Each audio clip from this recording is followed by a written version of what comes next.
Hello everyone, my name is Jessie and I am an academic coach with the Learning Center. Today we're going to be going through one of our Roads to Success presentations. This one is called Study Smarter, Not Harder, Effective Study Techniques. And without further ado, we're going to start going through it. So before we go through any presentation, we always like to just give an overview of the Learning Center for anyone who's not familiar with what we do. We offer a whole bunch of different services, and generally we are operating out of the library on the second floor. So the first one, this one has some asterisks next to it because unfortunately during spring term we are doing everything remotely. So we're not currently doing on-campus tutoring, but we are doing our online tutoring. All of our classes that we were before are world languages, math, science classes. You can get your virtual tutoring on our website. We also offer a college success course. This is offered under university studies, and anyone is able to take it, whether you're a first-year student or a senior, and it goes over a lot of the same study strategies and techniques that we also talk about in our presentations and in our coaching, but you're welcome to enroll in that course. Obviously, academic coaching is something that I'm passionate about. I am one of the academic coaches, but again, you're going to hear about a lot of the different things that we talk about coaching in this presentation that we're doing today. But what's cool about coaching is that it's one-on-one appointments that you make with a coach. Again, right now we're doing it virtually over Zoom, but you make an appointment and we will discuss any of these strategies that we're going to talk about today with you in a personal setting. So I will let you know at the end how you can make an appointment to do that.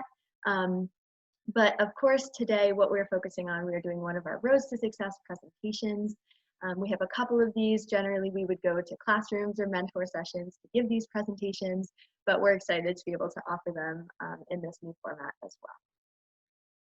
So our objectives for today in this presentation, by the end of the workshop, we hope you'll be able to understand the importance of self-regulation theory as it relates to learning. Identify specific active learning strategies and how they compare to passive learning, and then feel prepared to apply all of these strategies to your own coursework. That's why we're here, is to make sure that some of these strategies will actually be really helpful for you, and especially in terms of remote learning this term. Before I get into some of the specific strategies and techniques, I always like to think or to bring it back to your mindset and what we're feeling wherever we are in the term when you're viewing this video, because in order to think about self-regulation theory and to want to implement some of these strategies in your learning, it's really important to kind of connect to what your motivations are and why you're here. And so that can be, broadly, why are you at Portland State University? What does your degree mean to you, whether it's your first year or you're in the middle somewhere, you're about to graduate at the end of this term? What is the thing that brought you here? And then maybe a little bit smaller scale, what is the thing that is motivating you to get out of bed every day and get on your computer, log into Zoom or do your studying, whatever it is? We're going to really want to tap into that motivation as we start going through some of these strategies. So self-regulation theory broadly is broken down into the first step, which is setting goals for yourself and for your learning. Identifying and using appropriate strategies to take action steps to be able to meet those goals, and then reviewing, going back and modifying strategies if necessary. So step one, our goal setting.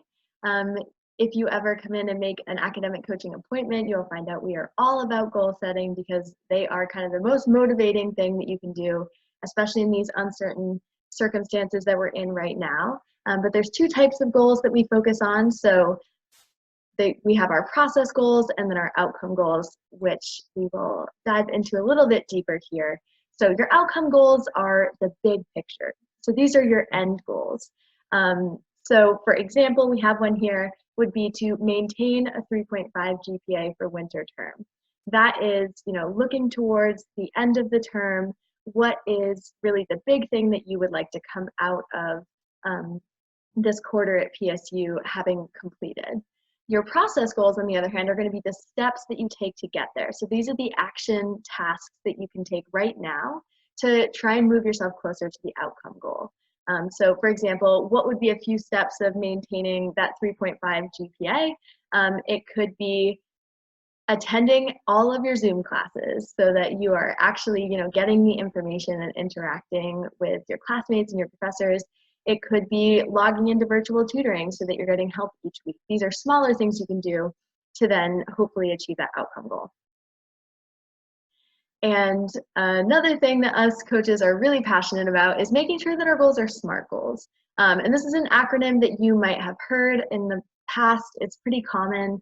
And SMART just stands for specific, measurable, attainable, relevant, and time-based. And this is important because when we're making goals for ourselves, especially if we want them to be, motivating to us, it's really difficult when goals are vague or intangible. Because then when you look back, it's hard to, think about, did I check off that goal? Did I actually obtain it? So for example, if your goal for this term is to do well, that could look different for everyone. So what does doing well in a quarter of college look like? What does doing well in a quarter of college for you look like? Be different for everyone. So making sure it's specific in some way. The measurable piece, that's where the 3.5 GPA came in that last example. Attainable for you, relevant, and then the time piece was, within the term. So it might not be you want to have a 3.5 overall GPA for your entire degree, but this term, that is really what you're shooting for. So now we're going to dive into some strategies to hopefully move us a lot closer to those goals that we're setting for ourselves. So these are broken down into information acquisition, which is how you take in information, and active study strategies, which is then how you review it. For information acquisition, we are going to go through each of these different categories. So we have learning styles, note-taking, reading, and memorization. Obviously, these are all really broad categories. And again, this is something that while I'm going through them broadly, it's kind of setting off for you like, oh, that would be a really cool thing to think about a little bit deeper, to explore a little bit more. Feel free to make an appointment with an academic coach. We would love to go through this in depth with you a little bit more in a one-on-one setting. But so for right now, we're just going to go with the basics. So first of all, talking about learning styles. This is something that you have, again, probably heard about a lot. This is important when we are considering how you take in information most effectively, because everyone's a little bit different. And so this first category we have is visual graphic. These are people who enjoy looking at graphs or images or symbols for things. They like to draw things out. Maybe you have a whiteboard in your room and that's how you're doing your equations or studying. A little bit different from visual text, which is people that really enjoy, getting information from reading it. They like to make a lot of lists. Note-taking is probably something that you get a lot of enjoyment out of, or it just works really well for you.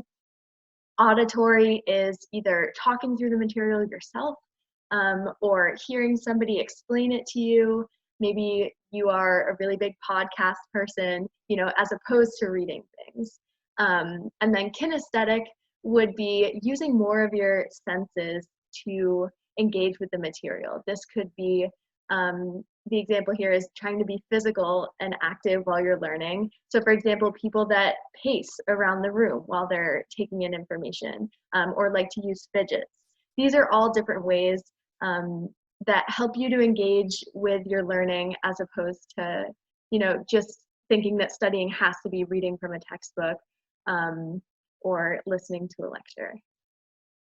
So keeping those different learning styles in mind, that they're going to come into play with these other categories. So we're going to go through a couple different note-taking strategies that might be helpful. This first one is Cornell notes. So this is one that might be a little bit better for if you're reading like textbooks or articles, but something that you can kind of go along on the side and write your keywords ahead of time, and then fill in on the other side the notes that go with each concept. The other one, probably the most common, is our outline method.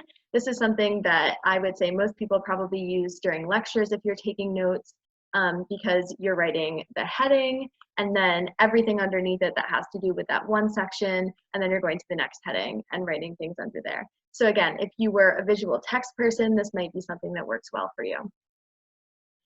I apologize, I think this image is a little bit difficult to see on your screen. But again, thinking back to our learning styles, this is something that might be much more effective of a learning style for someone who is a visual person, a visual graphic person, because this allows you to put your concepts, your main concepts that you're thinking about, into different bubbles all over the paper, and then you're drawing arrows to them of the different subpoints or details about them. You can even throw in, different colors or drawing pictures yourself. So for people that are a little bit more artistic, that feel more engaged when you can do something creative, but you still want to make sure you get the same amount of detail there, this could be something different to try. Our next one that we'll go through is our reading strategies. The biggest one that we talk about in coaching is SQ4R. We actually have another Roads to Success presentation that touches on this. So if this seems like something that could be useful and you would like more information on this, you can check that one out as well. But SQ4R stands for scan or survey, question, read, record or recite, relate, and then review. So again, this is in regards to your reading. And we generally suggest that when you have large amounts of reading, this can be particularly helpful because it gives you a structure of what types of things you're really hoping to get out of each reading, as opposed to just going into it trying to take in as much as you can. So survey means that you are just looking at the reading before you even start trying to engage with it. You're looking through to see how many pages is it. If it's a chapter, are there questions at the beginning and the end that I can look through? Are there bold words? What is going on here? What is the outline? So then a question could be going through and either trying to answer questions that are already created for you at the beginning or the end, or maybe you're looking through some of the headings in the article or the chapter and not understanding them and kind of wanting to just either make a mental note or a real note about, okay, this is a concept I really want to make sure I understand by the end. Then the R's that are in the middle in this circle are in the circular motion because you kind of go through each of them while you're reading. Obviously, reading is the main activity or the goal here, but recording or reciting would be trying to engage with the material in some way where you're underlining or taking notes or highlighting. Relating is relating it to yourself, trying to make it more meaningful in that way. And then once you've done the actual reading and taking notes of the article, would be reviewing that afterwards. So like I said, this itself is its own presentation. We could go a lot more in depth with this, but if you're interested, you can talk to an academic coach about this a little bit more.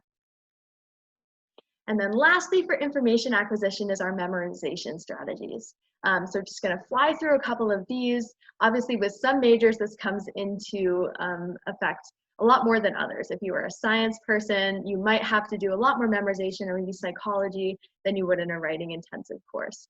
But just a few of them. Chunking is when you break things down into smaller pieces to remember them better. So that visual at the bottom, you can see on the left side, whole bunch of numbers, and then on the right side they've chunked it up in the way that you might try to remember like your credit card number, or chunking to remember your phone number. Your brain is much more able to remember things in smaller little bits.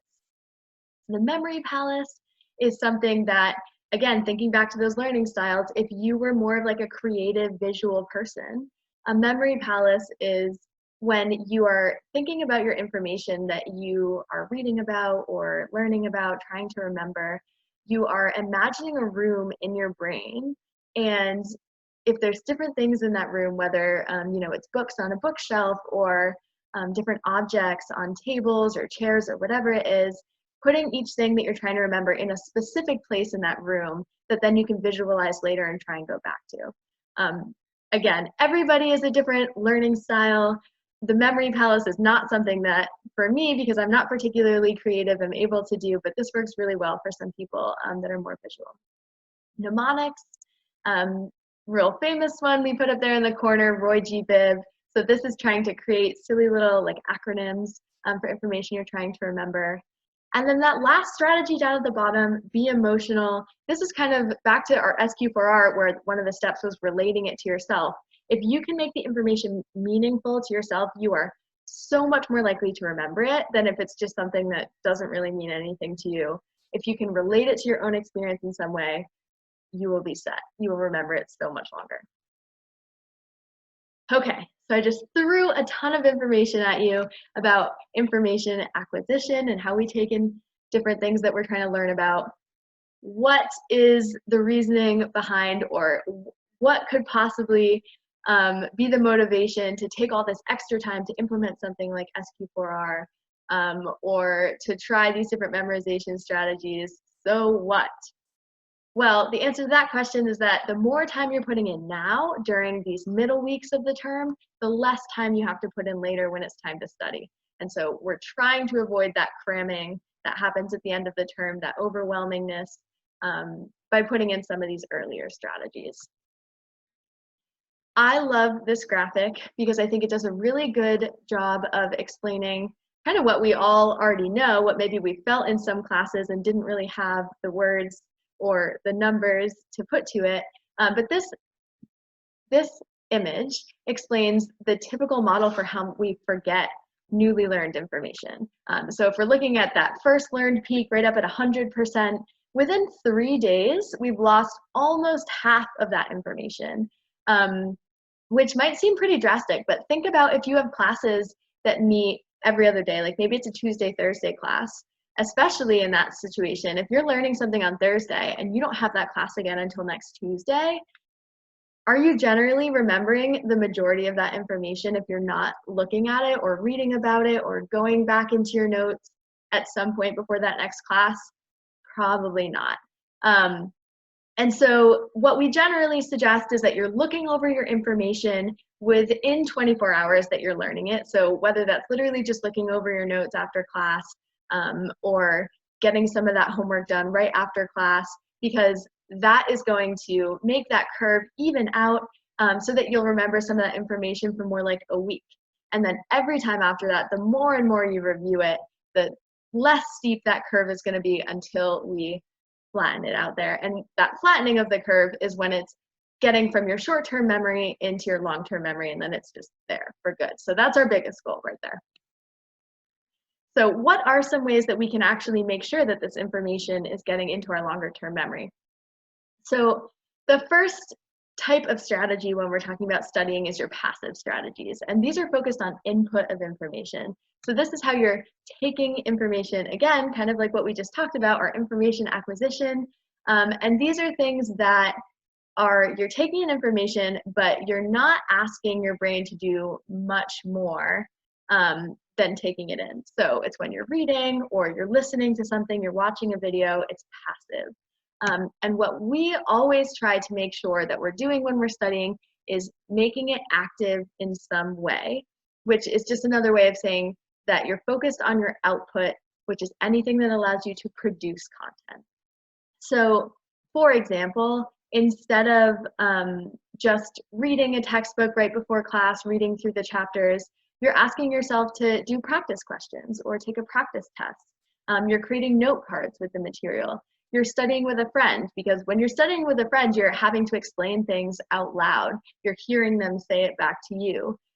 These are all things that are asking your brain to do something with the information as opposed to just taking it in. So, quick little quiz question for you.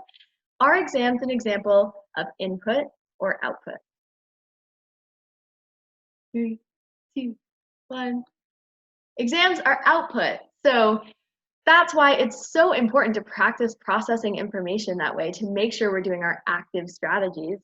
Because at the end of the day, when you get to an exam, if the only way that you studied was input, the only way you were studying was reading, or just listening to your lectures back after they were recorded, you never asked your brain to process information where you're having to then put it on the paper and to produce content. So you always want to make sure that you're asking your brain to practice that, so that it doesn't take so much energy and effort when you get to the exam. So, little further quiz here. We're going to talk about the difference between familiarity and readiness. So we are going to do this with a penny, because our first question in terms of familiarity is, how familiar are you with what a penny looks like? and I mean, maybe there are different answers to this question. Maybe you haven't lived in the US very long, or you don't use pennies anymore because you just use your credit card. But I feel like most of us would answer that you're pretty familiar with what a penny looks like. But now, if I asked you to look in this array of 12 pennies and tell me which one is the real one, that would kind of be the test of, am I ready to take an exam on pennies? And what I would, be wanting to guess here in this situation is that most of us would not feel ready, even though we would feel familiar with the information. You can go ahead and kind of pick your final answer here of which one you think is the real penny. 3, 2, 1. It was A. So hopefully you got it right. But if you didn't, I would say that's a chance to reflect on the difference between being familiar with something and being ready to actually have to, take an exam on it. So our last step in the self-regulation theory that we've been going through is evaluation. And this is talking about, did we do our process goals? Did we achieve the overall end goal, our outcome goals? And if not, what can we change or improve so that we do next time? Motivation is a really big topic that is also, again, super important to our study techniques.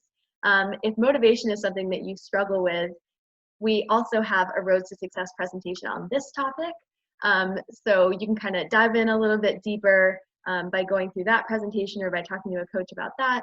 But the main things we want to highlight here are, what is distracting you when you study? If you find things unmotivating, or if you're unable to kind of get things done, and what things are really motivating to you then. So if you're really struggling with getting some of your assignments done during remote learning, thinking about, maybe there's a lot of stuff that we're not able to do right now that was motivating to us before. What are the things that are still motivating that we can use to get ourselves to get some of these assignments done? And on the flip side of that, what are some of the new distractions that we have that we never had to think about before when we were considering where we were going to do our schoolwork and how we were going to get things done? So paying attention to our surroundings. Are you studying in a really dark place? Are you studying in a really noisy place? Are you one of those people trying to attend Zoom class while you're still in bed? These are all things that are going to have an effect on your motivation, on your ability to really kind of sit down and get things done. And one strategy for that is creating your space, your school space or your productive space in your home. This could mean, having a desk and a chair that you always sit at. It could mean that, maybe you don't have an office that you can sit in and get things done, but you're working in whatever room has a door that you can close, so that your siblings or your children are not able to barge in when you are doing your designated study time or class time, whatever it is. Self-management, again, another topic that we have, its own whole presentation about. So we have so many different strategies specific to self-management. We'd love to talk them through with you, especially during remote learning time. But just a few little techniques. Creating a master calendar for yourself. This could be with a planner, could be with Google Calendars. Can be really helpful, especially now that our time is pretty unstructured. I've heard from a lot of people recently that they used to have a really structured schedule, just not because they were organized, but because they had work they had to go to, and then they had class, and then they had different meetings and that kind of thing, and it forced them to have a structure. So trying to create that structure for yourself now, and being honest with yourself. What do your days look like? Are you able to wake up early and get things done? Or are you going to have to, structure some time later in the day to hold yourself accountable? Do you have kids at home? Do you have other responsibilities that you still need to be attending to? Structuring your days with study blocks is going to be important, especially if some classes are completely online. I always say that, if class doesn't have a specific time that it is meeting right now, setting a time in your week, pretending that it was. So if you have one class that was supposed to be a Tuesday, Thursday class, setting aside 2 or 3 hours every Tuesday, Thursday specifically just to work on that class. If it's an online class and it never had a time that it was going to meet, maybe do the same thing. Tuesday, Thursday, 2 to 3 hours specific to that class. And then trying to hold yourself to it and giving yourself the grace of knowing that during this time where everything's a little bit uncertain, we're going to have to be flexible. That's kind of been the name of the game recently. But trying to hold yourself to it as much as you can and adjusting it when it doesn't work. So one little technique for structuring a study session, once you've kind of made your structure for yourself for your week, and maybe you have some of those times during your week, like I had said on Tuesday or Thursday, if you have those blocks of time for 2 or 3 hours, and you're like, okay, that's great, I have this time, but how am I actually going to make myself sit down and be productive? Maybe try structuring your session this way. So at the beginning, you're sitting down, taking a minute to set a goal for yourself. And this could be in your head, it could be on a sticky note, but something tangible. So how many pages do I want to read? Or how many articles or chapters do I want to get through? How many problems do I want to get done? Something that you can check off at the end. Maybe you're making it a SMART goal, you're practicing that with yourself. Then you're doing the thing for 30 to 50 minutes.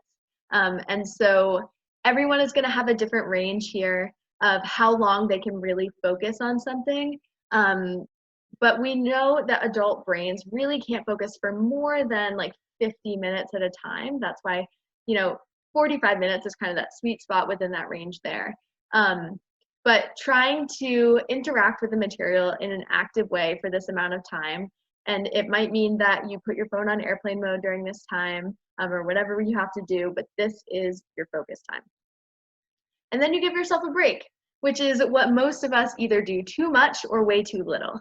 But after you've been studying with focus, if you were doing it the right way for 45 to 50 minutes, then you should give yourself 10 minutes of a break to let your brain process all the information that you were taking in.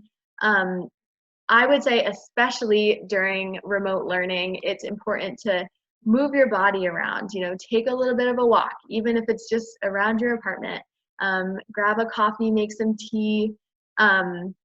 Try not to look at screens during this time, just reset your brain.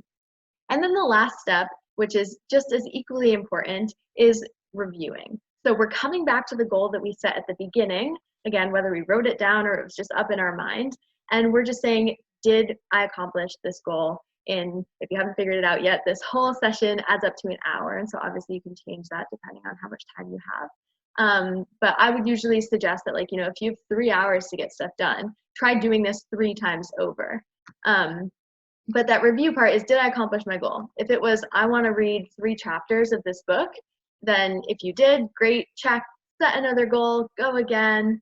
And if not, why not? And what can we change about it? Maybe it's that goal was kind of unrealistic for 30 to 50 minutes of work.